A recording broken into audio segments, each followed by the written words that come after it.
नर्मदे हर। तो आप देख सकते हैं बाबा जी यहाँ कुछ अनोखी चीज़ दिखाने जा रहे हैं आपको। ये देखिए, तो ये है रामफल और ये सारे पक चुके हैं, तो बाबा जी ने कहा इन्हें खा के देखिए। मैंने कहा देखता हूँ खा के। दैट वन बाबा जी, बाबा जी।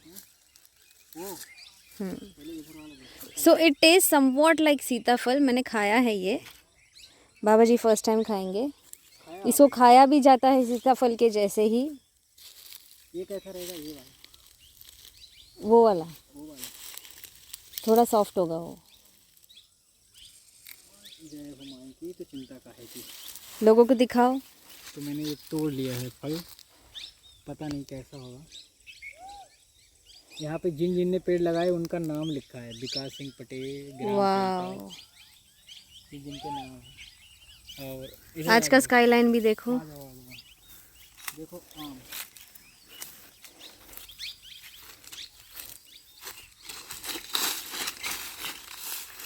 वो वाले आम पे कितने आम लगे हैं? वाह, जमीन पे लगे हैं बिल्कुल।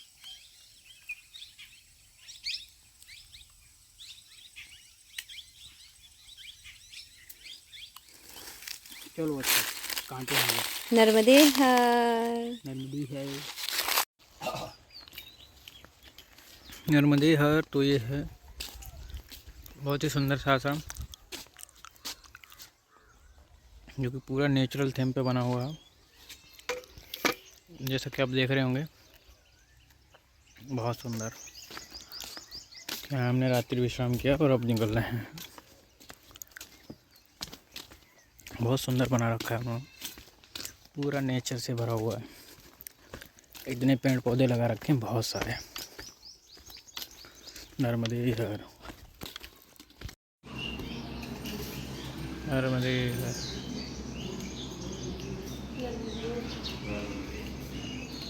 ये हनुमान जी इधर है। नर्मदे हर, बहुत सुंदर।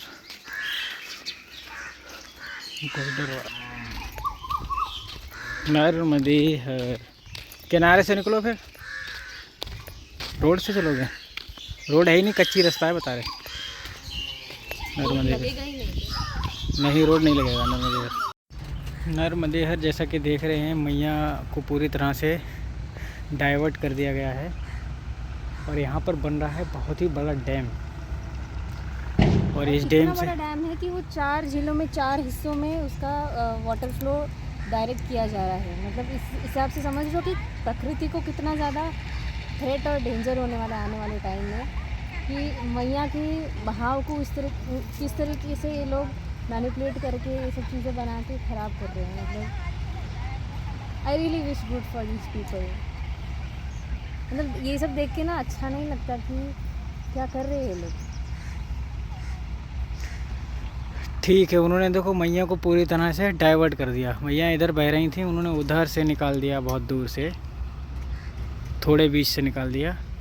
और ये सारा मैया का रेत का यूज कर रहे हैं। नर्मदे हर, बहुत सुंदर। चलो जो भी कर रहे हैं ठीक कर रहे हैं, मैया देखेगी अपने हिसाब से। मनुष्य को अपने काम भी तो करने। नर्मदे हर, नर्मदे हर प्रभु, नर्मदे हर। यही है आश्रम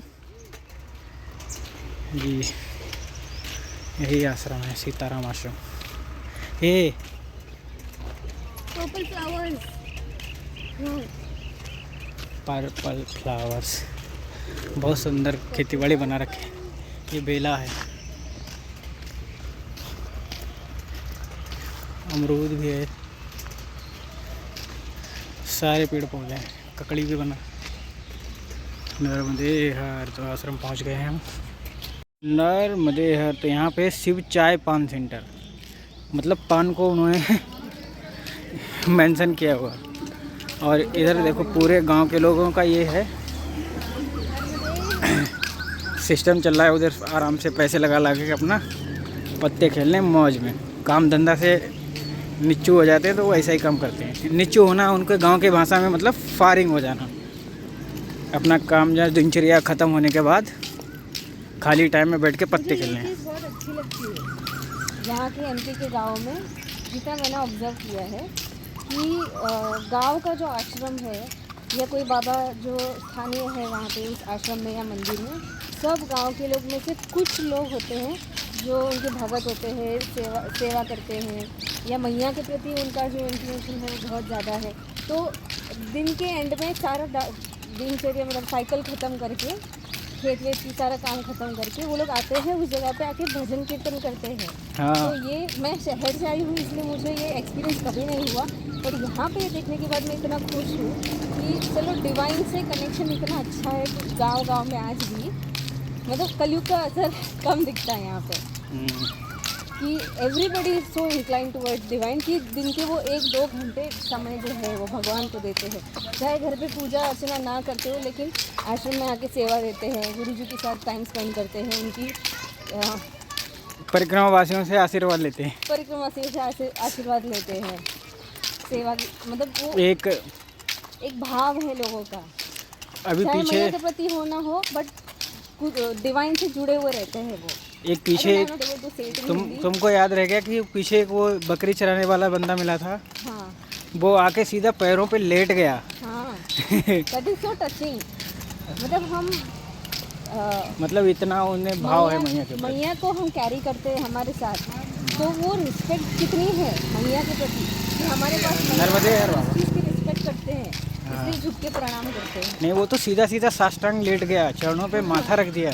मैं कहा यार ये भाव है इनका भाई। मेरे लिए बहुत ऐसा लगता है कि touching था ये चीज़। ऐसे लोग हैं उनका जो इज्जत होता है वो आसमान में पहुंच जाता है हम लोग, क्योंकि ये बहुत बड़ी बात है। नर्मदे हर, नर्मदे हर बाबा, साईं बाबा की नर्मदे हर। नर्मदे हर कौन है बाबा दुकान पे? नर्मदे नर्मदे हर। तो यहाँ पर बहुत ही सुंदर स्काईलाइन देखने मिल रही है। ये कितना बढ़िया कुत्ता है। कौन सा है? German shepherd. ये है आश्रम, ये पेड़ लगा है बहुत बड़ा। ये निमावड़ गांव है, मूद दिया उसने। ये अन्न क्षेत्र है नर्मदे हर। नर्मदे हर तो ये है समाधि। ये श्री दादाजी समर्थ हैं और ये संदूक गांव के थे। इन्होंने जिंदा ही अब समाधि ले ली थी इस वाले, यहाँ पर इन्होंने जिंदा समाधि ली थी। तो ये बहुत ही पुण्य जगह है नर्मदे। और ये इनका धूना है था, यहाँ पे पूजा करते थे। बहुत ही अद्भुत स्थान है ये, मतलब जिंदा समाधि लेना बहुत बड़ी बात है। नर्मदे हर, नर्मदे हर। तो ये है एक बहुत ही विशाल वृक्ष जो कि बट वृक्ष है।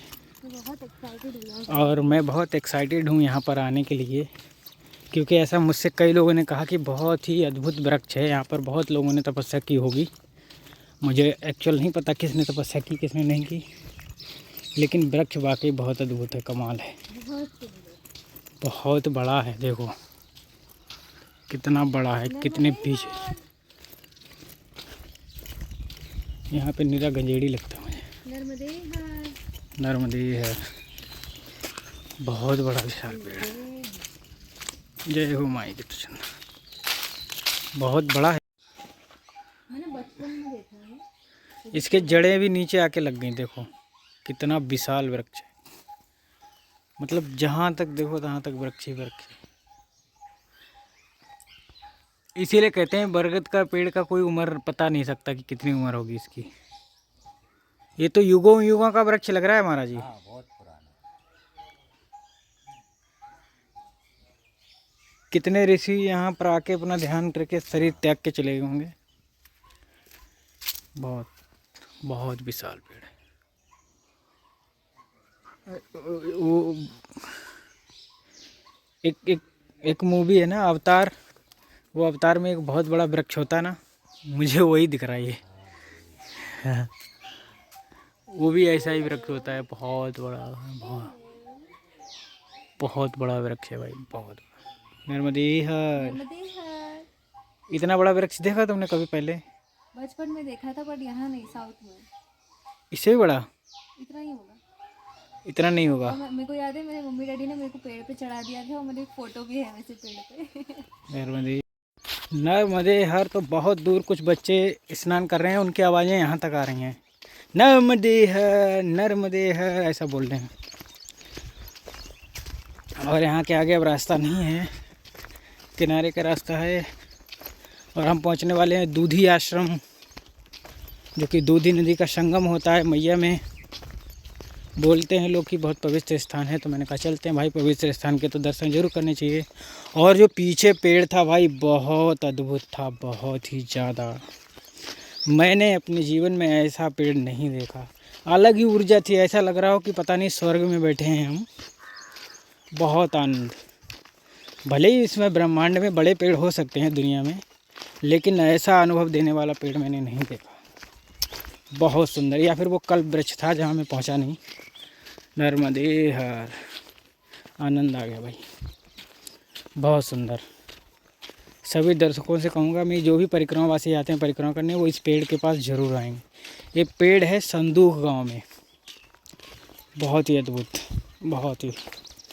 नर्मदे हर, नर्मदे हर। तो हम फाइनली आ चुके हैं दूधी संगम, और ये है वो आश्रम जहाँ पे हम रुकने वाले हैं। बताते हैं अच्छा तीर्थ स्थान है, देखते हैं क्या होता है अंदर। नर्मदे हल।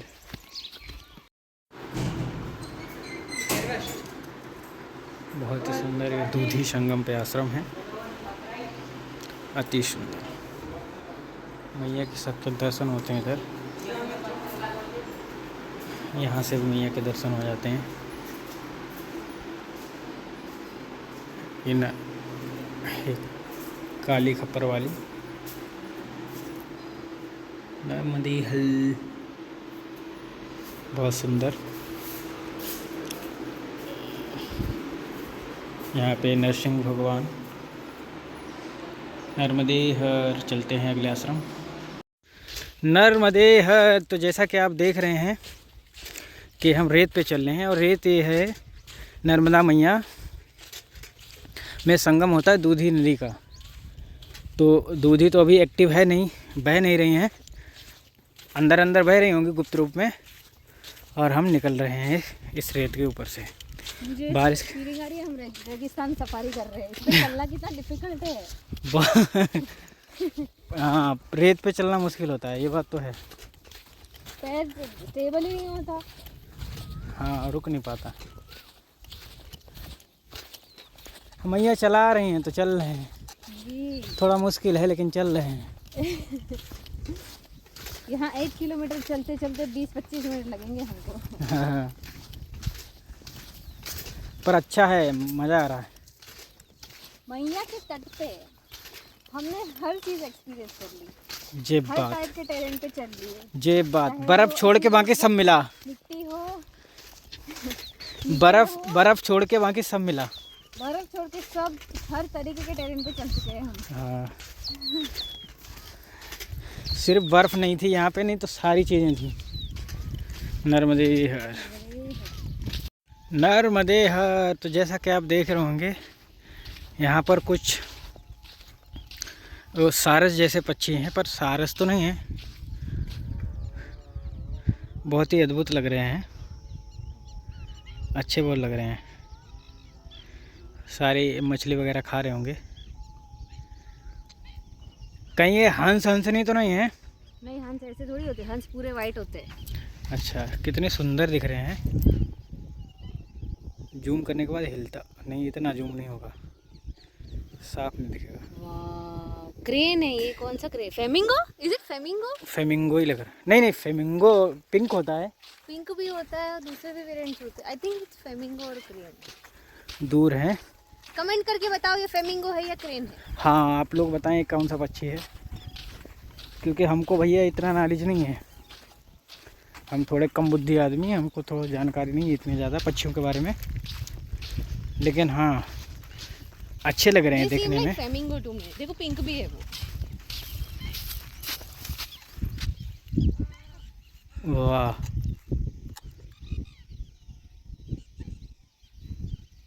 अरे ऊपर खोल दिया अपना। I think it's flamingo. Let's go with flamingo. Stork भी बोल सकते, स्टॉर्क छोटे होते हैं। हाँ बहुत सुंदर दिख रहा नमदी हल। तो मैया का तट इतना सुंदर है तो वहाँ पे पक्षी भी सुंदर ही होंगे, नो डाउट, क्योंकि मैया हर किसी को जगह नहीं देती हैं अपने स्थान पे। हम और करीब पहुँच गए उनके, अभी अच्छा करके जूम करके दिखाते हैं। हाँ पिंक पिंक है उनके पीछे। हाँ फ्लेमिंगो है ये। Hello cuties. कुछ पे है कुछ पे नहीं है। नर्मदे यार ये हैं बहुत।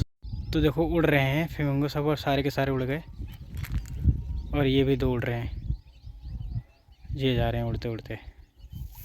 वाह बहुत सुंदर अद्भुत। नर्मदे यार।